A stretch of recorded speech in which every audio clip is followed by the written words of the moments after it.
Varicose veins కి సరైన చికిత్స కోసం సంప్రదించండి ఎవిస్ హాస్పిటల్. నమస్తే రమగారు. నమస్తే జయ. రమగారు, మనం లాస్ట్ టైం ఒక వీడియో చేసాం దీపారాధన చేసేటప్పుడు పాటించాల్సిన నియమాలు, తల స్నానం చేయాలా చేయకూడదని. చాలా మంది చాలా బాగుందని చెప్పారు. అయితే కొన్ని డౌట్స్ ను కూడా చెప్పారండి, కొన్ని కామెంట్స్ రూపంలో తెలియజేశారు. నాన్ వెజ్ తిని దీపారాధన చేసేటప్పుడు ఎటువంటి నియమాలు పాటించాలి? తిన్నాక దీపారాధన ఎలా చేస్తారు? ఎవరైనా దీపారాధన అంటే ఏంటి, అందులో క్లియర్గా పొద్దున్నే చేయండి అని చెప్పినట్టున్నాం మనం. అంటే టిఫిన్ తిని దీపం పెట్టచ్చా ఇలాంటి ఉన్నప్పుడు నువ్వు నాన్ వెజ్ తినదలుచుకున్నప్పుడు పొద్దున్నే పెట్టుకోండి. ఇప్పుడు నాన్ వెజ్ తినకుండా చేస్తావు లేదా తిన్నాక చేయొచ్చా కూడదా, తిన్న వెంటనే చేయొచ్చా చేయకూడదు, అంటే ఏదైనా సరే ఆహారం తిన్నాక అంటే అన్నం తిన్నాక చేయకూడదు. అప్పటికి మధ్యాహ్నం అయిపోతుంది కదా. బ్రేక్ఫాస్ట్ గురించి మాట్లాడాం. బ్రేక్ఫాస్ట్గా కూడా నాన్ వెజ్ తింటారా ఏమో, నన్ను అడిగితే ఎలా చెప్పు ఇలాంటివి నువ్వు. అది భోజనంలో తినేది కదమ్మా. ఇప్పుడు మీరు అది మీ ఆహారం, వెజ్ నాన్ వెజ్ అది ఆహారపు అలవాట్లు కదా. ఇప్పుడు నువ్వు ఇవాళ తిన్నా నిన్న తిన్నా లేదా రేపు తినబోయినా అదే ఆహారంతో పెరిగిన శరీరం మంది, అంతే కదా. లోపల లేకుండా ఉంటుందా? మన రక్తము మాంసము మధ్య దేని నుంచి ఫామ్ అవుతాయి? ఆహారాన్ని బట్టే. అవునండి. మరి ఇప్పుడు దాని మీద ఇంకా ప్రశ్న ఏమిటి? మీకు శంక అయితే మీరే మానేసుకోవాలి, నన్ను అడగాల్సిన పనే లేదు. బహుశా తయారు చేయటం ముట్టుకోవటం మీద ఎక్కువగా ప్రశ్నలు ఉండుంటాయి. చేయటము అంటే ఇప్పుడు ముట్టుకున్నాము, ముట్టుకుంటే అది ముట్టుకోకూడని పదార్థము అయినప్పుడు తినే పదార్థంగా ఎలా పరిణమించింది అది? అంత శంకెందుకు? ఇది మన ఆహారం అనుకోండి, అది తప్పు అనుకుంటే మీ అంతటి మీరే మానేసుకోవచ్చు, నన్ను నాబట్టి వాళ్ళని అడగాల్సిన పనే లేదు. అలాంటి అనుమానాలు ఉన్నవాళ్ళు పొద్దున్నే దీపారాధన చేసుకోండి అని చెప్పాం. అయితే ఉపవాసం చేసేవారు నాన్ వెజ్ తినేవారైనా కూడా ఆ రోజు నాన్ వెజ్ తినరు సహజంగా. ఇప్పుడు సాటర్డే తినం, కొంతమంది గురువారం శుక్రవారం మనకి ఇష్టం ఇచ్చిన రోజు ఉపవాసం ఉంటాం కదండి.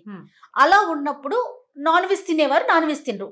బహుశా ఈ అనుమానంతో మరి నాన్ వెజ్ అనేది అంటే ఆ నాన్ వెజ్ తినేటప్పుడు మరి దీపారాధన చేయొచ్చా చేయకూడదా అన్న ఒక అనుమానం ఏమన్నా వస్తుందేమో బహుశా. మీకు అది మీ ఆహారం అయినప్పుడు, ప్రధాన ఆహారంలో ఒకటి అయినప్పుడు మీరు వంట చేసుకోవడానికి ముందే దీపారాధన చేసేసుకోండి.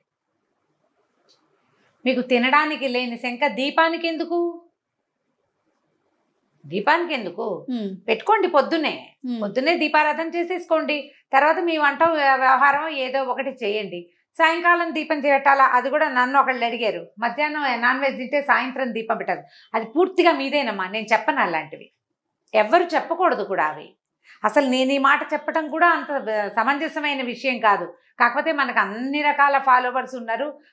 ప్రతి వాళ్ళకి మనసులో ఉంటుంది భగవదారాధన చేసుకోవాలి, దేవుడికి దీపం పెట్టుకోవాలి, దండం పెట్టుకోవాలి, గుళ్ళోకి వెళ్ళాలి. వాళ్ళ భావాలు దెబ్బతినకూడదని చెప్పటమే ఇది. మీ మనోభావాలు దెబ్బతినకుండా ఉండటం కోసం చెప్తున్నాను. మధ్యాహ్నం తిన్నాము సాయంత్రం దీపం పెట్టచ్చా లేదంటే అది మీరు ఆలోచించుకోండి.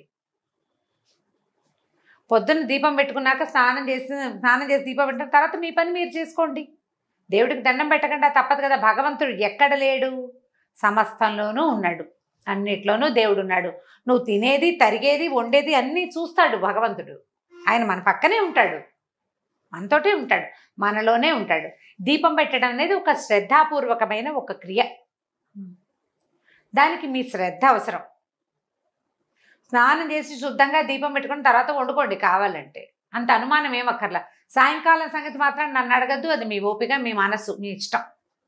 చేయొచ్చా చేయకూడదా అంటే నేను అలా చెప్పలేకపోతాను. మరి ఎవరిని మిమ్మల్ని సమర్థిస్తారో వాళ్ళని అడగాలి, అంతే అంతే.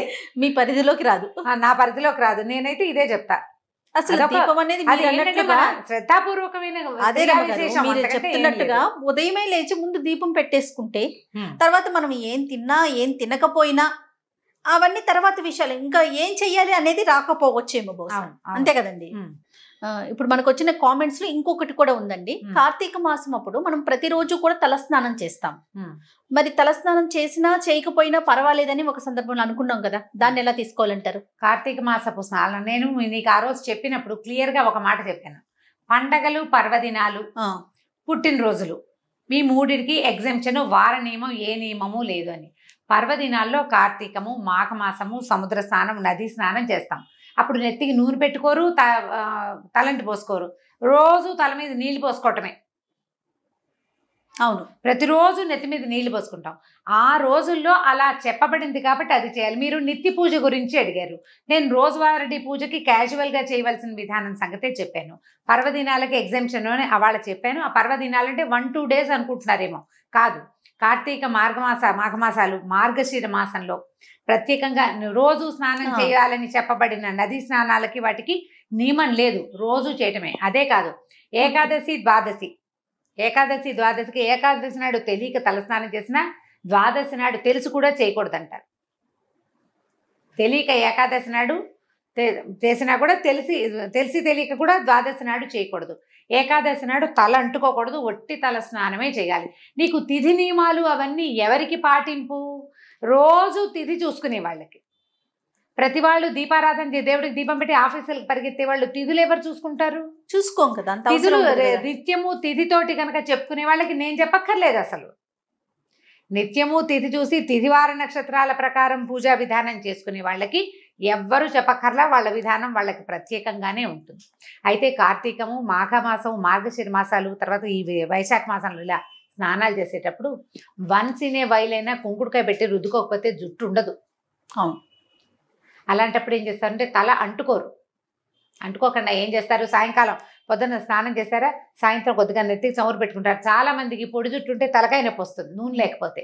పొద్దున ఆ నిన్నటి నూనెని రుద్దుకోవచ్చు, తల రుద్దేసుకోవచ్చు. మనకి తల అంటే పొద్దున్నే అంత నూనె పెట్టించుకుని తలకు బాగా నూనె రాసుకుని ఒంటికి నలుగు పెట్టుకుని స్నానం చేయకూడదు. అది సౌందర్యం కోసము వాటి కోసము ప్రయత్నించకూడదు. కాబట్టి ఆ రోజుల్లో చెయ్యరు.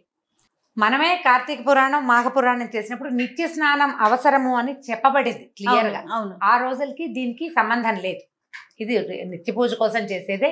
ఇది తిని చేయొచ్చా, తినకుండా చేయాలా, అవన్నీ కూడా ఏంటంటే మన అవగాహనని బట్టి పొద్దున్నే దీపం పెట్టేసుకోండి. తర్వాత మీరు ఎక్కడికైనా వెళ్ళినా ఏదైనా చేసినా పెద్ద తప్పు ఉండదు. అక్కడి నుంచి వచ్చాక చేయాలంటే కొంచెం ఇబ్బంది. మళ్ళీ మనం దీపారాధన అవి అపరాహ్నాలు మిట్ట మధ్యాహ్నాలు చేయండి, పొద్దున్న చేసుకుంటాం. ఏదైనా ఇబ్బంది ఉంటే సాయంకాల దీపారాధన మానుకుంటే సరిపోతుంది. ఆ ఒక రోజుకి. అవును, ఆ ఒకరోజు మానేస్తే సరిపోతుంది. అగరవత్తులు వెలిగించుకోవచ్చు, దేవుడికి ఒక దండం పెట్టుకోవటం, దీపారాధన చేయటం అనేది ఒక అలవాటు అంతే. సో పుట్టినరోజులు, పర్వదినాల్లో మనం పట్టించుకోకూడదు. ఆ రోజులు వారాల పట్టింపులు అవి ఏమీ లేవు. పుట్టినరోజు అయితే మొన్న వాళ్ళు కూడా అడిగారు, నువ్వు కూడా నీ డౌట్ కూడా అదే, పుట్టిన వారం నాడు తలంటి పోసుకోకూడదు అని. కొన్ని ప్రాంతాల్లో ఉంది జయ. నేను ఒక మాట చెప్తాను ఈ సందర్భంగా, ఈ మాట చెప్పచ్చు. ఇది వరకు 10, 12, 14 మంది పిల్లలు ఉండేవాళ్ళు, 8 మంది, 7 మంది, 6 మంది కూడా ఉండేవాళ్ళు. ఆ రోజుల్లో అసలు వారాలకి, పుట్టిన దినాలకి వాటికి ప్రాముఖ్యతే ఉండేది కాదు. డేట్లు కూడా జ్ఞాపకం పెట్టుకునేవాళ్ళు కాదు జయ. అయి ఉండొచ్చు. ఇప్పుడు మనకి 2, 3 ఉంటే మన పిల్లాడు ఏ రోజు పుట్టాడు అనేది ఒక క్లారిటీ ఉంటుంది. చాలా మంది సంతానం ఉన్న చోట, ఏ వెసులుబాటు లేని చోట అసలు జ్ఞాపకాలే ఉండవు. మనం పుట్టిన వారం మనకు ఎలా గుర్తుంటుంది? మన పెద్దవాళ్ళు చెప్తేనే కదా, ఎవరైనా చెప్పాలి. ఆ మొదటి నుంచి జ్ఞప్తి పెట్టుకోవాలి. 7-8 మంది సంతానం ఉండి బతుకు కోసం పోరాటం సాగించే క్రమంలో ఈ గోల జ్ఞాపకం ఉండదు, ఎవరికి ఈ విషయం గుర్తుండదు. మనకి ఇప్పుడు తక్కువ మంది సంతానం ఉన్నారు, మనం అది కొంచెం జ్ఞాపకం ఉంచుకోగలం. కానీ అది అన్ని ప్రాంతాల్లోనూ లేదు, మా వైపు లేదు. నువ్వు మహేష్ ఇద్దరు చెప్పారు, మాకు చెప్తారండి. ఏ రోజు అయితే పుడతారో ఆ రోజు తలస్నానం చేయకూడదు అని చెప్తారు. అదే పుట్టినరోజున తలస్నానం చేయకూడదు, ఆ వారం నాడు పనికిరాదు అని. ఇప్పుడు శుక్రవారం పుట్టామనుకుందాం, మనం ప్రతి వారం శుక్రవారం తలస్నానం చేయకూడదు అంటారు. అట్లా నాకు తెలియదు ఆ నియమం. గ్రామీణ ప్రాంతాలను బట్టి ఆ ప్రాంతంలో ఉండుండొచ్చు, ఆ ప్రాంతంలో ఉండుండొచ్చు. ఏ ప్రాంతంలో అలాంటి నియమం ఉందో మీరు నిరభ్యంతరంగా మీ నియమాన్ని పాటించుకోవాలి, మీ ప్రాంతాన్ని బట్టి. మనం ఎప్పుడు అదే చెప్పుకుంటామా, మన ఇంట్లో ఏది ఉందో అది పాటించాలి. మన పెద్దమ్మ అమ్మమ్మ చెప్తారనుకోండి, నువ్వు శుక్రవారం పుట్టేవమ్మాయి, శుక్రవారం నీళ్ళు పోసుకోకుండా పోసుకోకూడదు, నో అనిపించుకుని చేయకూడదు జయ ఎప్పుడు. అది బయట వాళ్ళ రోడ్డు మీద జనాలు కాదు, మన ఇంట్లో గనక మన అమ్మో, మన పెద్దమ్మో, మన అమ్మమ్మో, మన అత్తగారో ఇది చేయకూడదు అని చెప్తే అది చెయ్యొద్దు. ఎందుకో తెలుసా, చెప్తా చూడు. ఇప్పుడు ఒకవేళ చేసామనుకో, ఏదైనా చిన్న ప్రమాదం అవ్వగానే మన శంఖ ఎక్కడికి వెళ్తుంది, వాళ్ళు వద్దన్నా చేసామని మనకు భయం వేస్తూ ఉంటుంది. ఆ భయం వేసే పనులకి వెళ్ళకూడదు అసలు. ఎందుకు వెళ్ళాలి? వద్దనిపించుకున్న పని చెయ్యొద్దు. ఇప్పుడు మామూలు వద్దంటే ఇవాళ బయటకు వెళ్ళదు లేదా అన్నం తినద్దు ఈ పని చేయద్దు చిన్న చిన్నవి కాదు ఇలాంటివి నమ్మకాలు తీవ్రంగా ఉన్న విషయాలలో అంటే భావాలు దెబ్బతినే వ్యవహారాల్లో ఆ పని చేయకూడదు. అప్పుడు ఎదుటివారు హట్టవరు, మనకి అనుమానం ఉంటుంది, భయం లేకుండా ఉంటుంది. అవునండి. ఈజీగా ఈ 2 మార్గాలు ఆలోచించండి అమ్మా. తలస్నానాలు ఒక ఆవిడ నిన్న ఫోన్ చేయించారు కూడా నాకు. 30 ఏళ్ళ నుంచి రోజు తలస్నానం చేసే అలవాటు ఆవిడకి. రోజు చేయక్కర్లేదు అని నేను చెప్పాను కదా, ఆవిడకి అనుమానంగా ఉంది. అమ్మ నిత్యము తలస్నానం చేసే అలవాట్లు ఉన్నవాళ్ళు మీ దారిని మీరు చేసుకోండి అంతే. అనుమానం ఉన్నవాళ్ళు ఈ ప్రకారం చేయండి. చేయాలా వద్దా, చేయటం అవసరమా అని భావించే వాళ్ళు అవసరమో కాదో చెప్పాము అంతే. అంతే, ఇలానే చేయాలని కాదు, మీకు తోచింది మీరు చెప్పారు అంతే. మీరు చేసేది అదే. ఇప్పుడు నిత్యంగా అంటే రోజు స్నానం చేయకపోతే తప్పేమోనని భావించే వాళ్ళ కోసం చెప్పింది అంతే. చేయాల్సిందేనని నియమం లేదు. మీకు అలవాటు ఉంటే అలవాటు ప్రకారం చేసేయండి. కొత్తగా వచ్చే చెడేమిది, 30 ఏళ్ళ నుంచి లేని చెడు ఇవాళ కొత్తగా వస్తుందా? ఇంకొకళ్ళు కూడా అడిగారు నన్ను, కేరళ వాళ్ళు రోజు స్నానం చేస్తారు కదండి, వాళ్ళ ప్రాంతం వేరు మన ప్రాంతం వేరు, ఆచార వ్యవహారాల్లో మార్పులు ఉన్నాయి. వాళ్ళు ఏం చేస్తారు, స్నానం చేస్తారు, తడి జుట్టుకే కొబ్బరి నూనె రాసేసుకుంటారు. ఆ నూనె తల మీద నువ్వు చూడు డ్రైగా హెయిర్ పొడి పొడిలాడుతూ ఉండదు. ఏ కేరళైట్ హెయిర్ 300 మందికి జుట్టు నెత్తికి అంటుకుపోయి పెద్ద పెద్ద జళ్ళు ఉంటాయి, తలకంటూ ఉంటుంది, నూనె ఎక్కువ రాస్తారు. ఆ నీళ్లు పోసినా వాళ్ళ తలలు ఆరిపోతాయి, వాళ్ళకి అట్లా అలవాటు. మనకి చూడండి, నూనె రాసుకొని షాంపూతో కానీ కుంకుడికాయతో కానీ రుద్దుకోకపోతే ఉట్టి నీళ్లు పోసుకుంటే ఎంత అనీజీగా అనిపిస్తుంది. అనీజీగా ఉంటుంది. మధ్యాహ్నం వేసరికి తలనొప్పి వచ్చేస్తుంది. మన వెదర్ కి తల ఆరదు, అసలు పిడచ కట్టుకుపోయినట్టు అనిపిస్తుంది తల. అవును, పిడచగానే ఉంటుంది.